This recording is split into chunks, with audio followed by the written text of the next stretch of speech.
Kita bernyanyi dan berdoa terlebih dahulu, yang dipimpin oleh salah satu teman kita, Ibu Mita Abigail, yang pimpin kita berdoa dan doa. Silakan maju ke depan. Kita mulai acara kita pada hari ini, mengundang kita semua berdiri.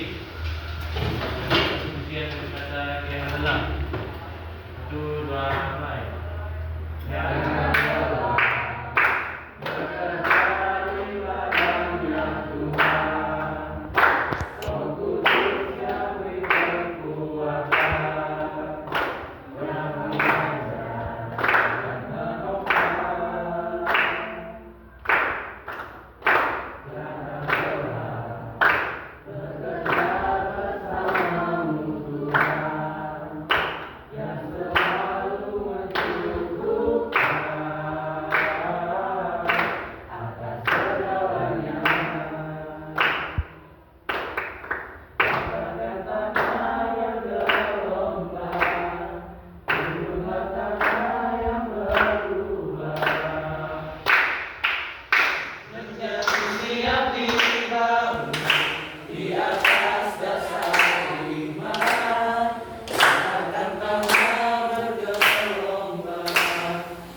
Terima kasih Bapak atas pencerahan sepanjang kehidupan kami Bapak dan semalam Bapak kami sudah tidur dan pada hari ini Bapak kalau masih memimpin kami Bapak, terima kasih Bapak, terima kasih. Dan kita kami akan memulaikan perjalanan kami, jalan kami memimpin perjalanan kami pada hari ini dari awal pertengahan hingga akhir. Menurut anakku dan Tuhan Yesus dan berdoa. Amin. Amin. Silakan duduk. Terima kasih Abigail. Baiklah, selanjutnya Ibu akan mengabsen kehadiran anak-anak Ibu sekalian. Ada yang tidak hadir? Puji nama Tuhan.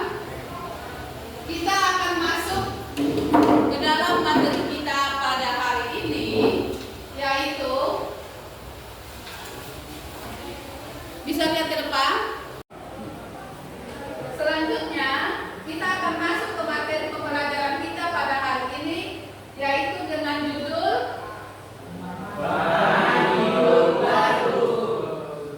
Makna Hidup Baru.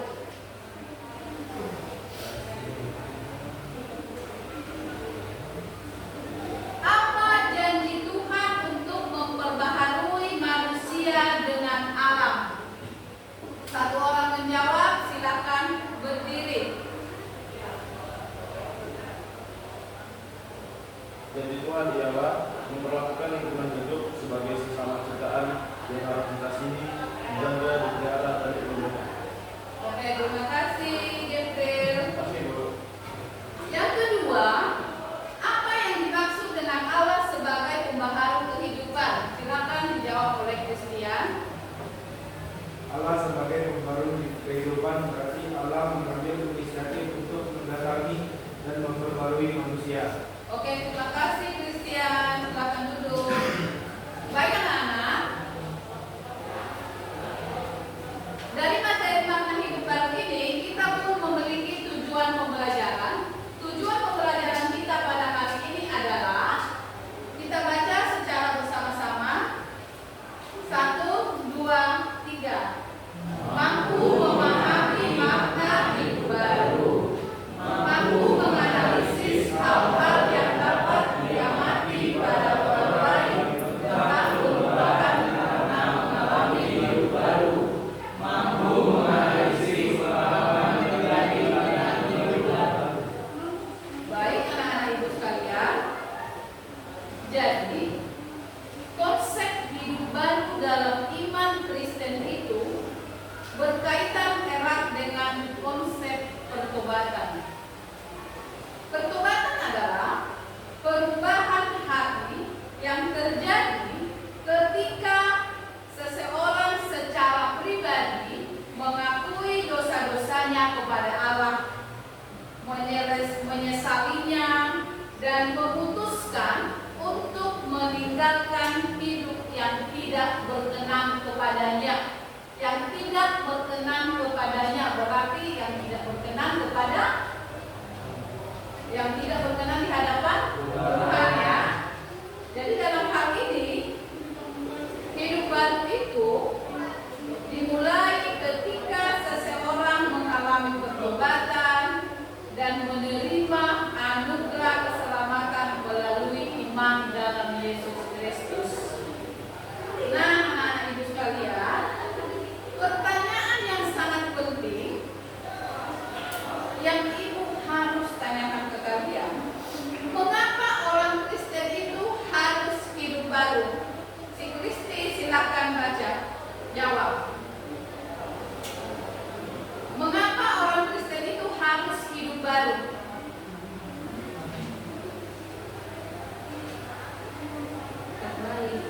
Berdiri.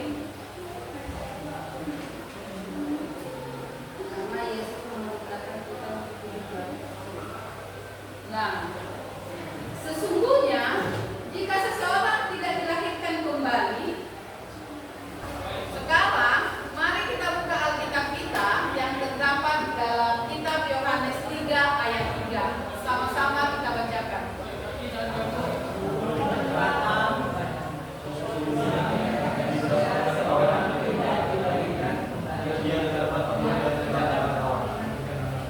Nah, aku berkata kepadamu, sesungguhnya jika seseorang tidak dilahirkan kembali, ia tidak melihat kerajaan Allah.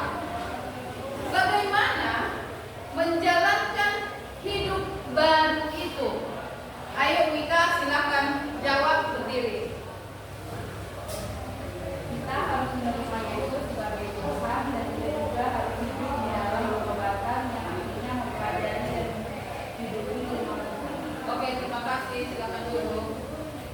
Sekarang ibu akan membentuk kelompok. Ibu kasih waktu 2 menit. Bergabung dengan kelompoknya masing-masing.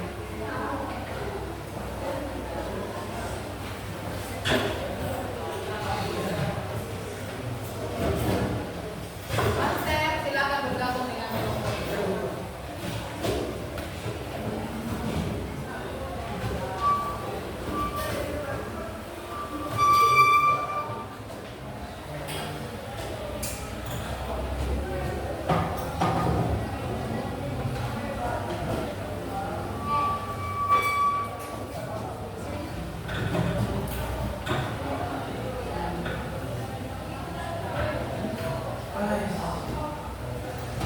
Sekarang kalian buka Alkitabnya yang terdapat dalam kitab Yeremia 2 ayat 33 sampai 34.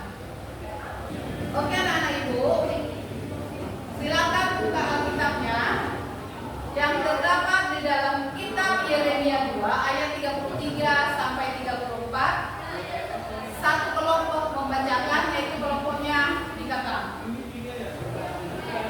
Betapa mahirnya engkau mengatur jalanmu untuk mengikuti cinta. Itulah sebabnya engkau mengajarkan segala jalanmu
yang kita sebut seperti Tuhan. Tapi bedanya, yang pertama, deisme itu tidak percaya pada keajaiban. Yang kedua, deisme tidak mengikuti agama.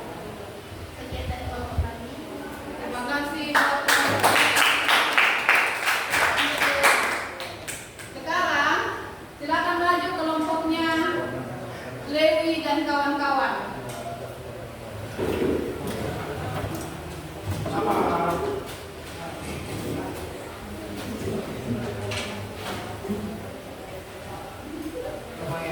Kami akan menjelaskan hasil kerja kami yang diberikan oleh guru tentang deisme. Deisme adalah pandangan yang percaya bahwa Tuhan menciptakan alam semesta, tetapi tidak campur tangan. Setelah penciptaan, mereka percaya alam semesta berjalan berdasarkan hukum alam yang dapat dipahami melalui ilmu pengetahuan. Baik. Silakan duduk.